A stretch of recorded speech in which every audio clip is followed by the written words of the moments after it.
So once you're shooting and you're following rule of thirds, what kinds of shots can you get? Well, there's several types of shots.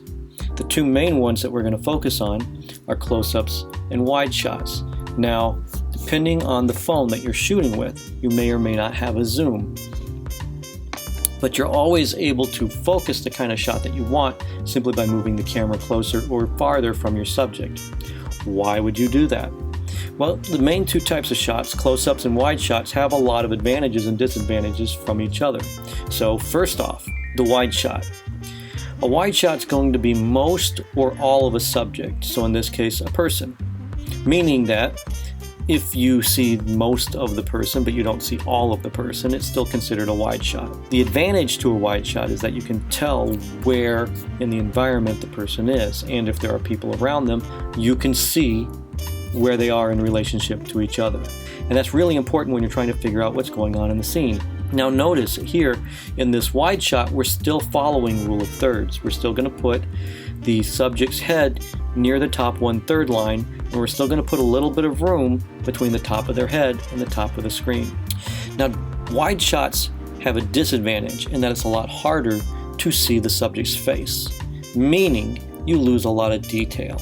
You can't see the fabrics that the clothing are made out of. You can't see facial expressions as well.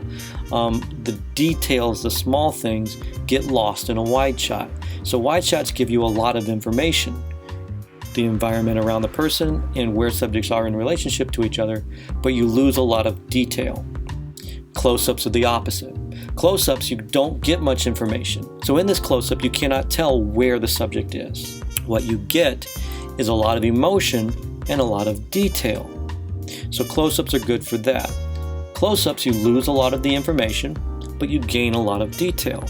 So now if you have one type of shot that's good at one thing, wide shots are good at information, and you have another type of shot that are good at another thing, close-ups are good at detail, that means that you can use those two shots together to give the audience the information that they need and the detail that they need. And so you're going to use those two shots together. So we're going to take a look at a scene that kind of shows that. Choose your next words carefully, Leonidas. They may be your last as king.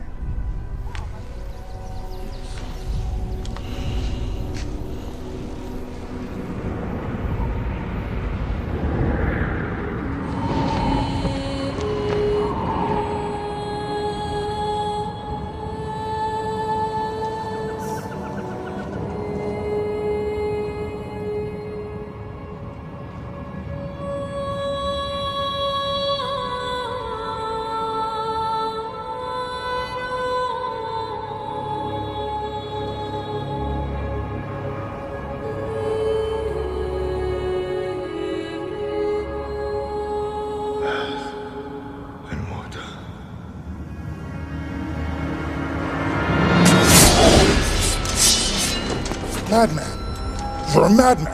Earth and water. But you'll find plenty of both down there. No man, Persian or Greek, no man threatens a messenger. You bring the crowns and heads of conquered kings to my city steps. You insult my queen.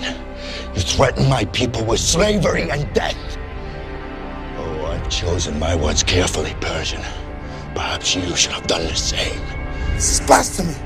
This is madness.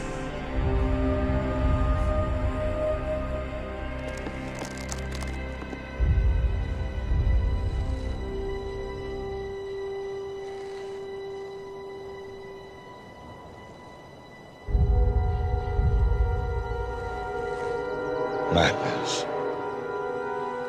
This is Sparta! Choose your next words carefully, Leonidas. Okay, so let's go back and take a look at that clip again, paying attention especially to when they use close-ups and when they use wide shots. Close-ups are going to be used anytime you need to see the emotion on the character's face, whether it's dramatic or comedy. And anytime there are specific lines of dialogue that are really important. We need to see exactly how the character feels while saying it and the reaction of the people around him. Wide shots are going to be used anytime there is specific action that the audience needs to see.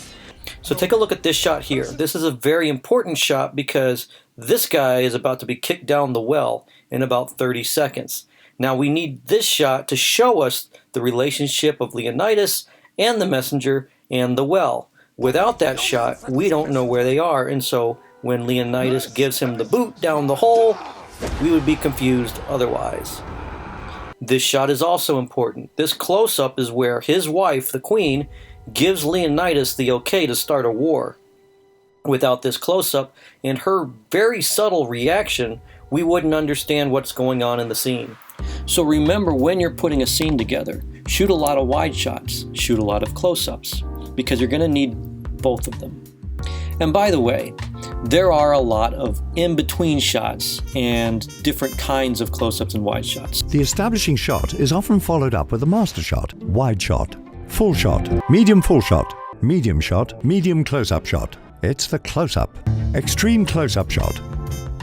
So yes, if you go online, you'll find a lot of different kinds of shots. Just keep in mind, generally, wide shots are used for information, close-ups are used for detail, and you're going to want a lot of both of them.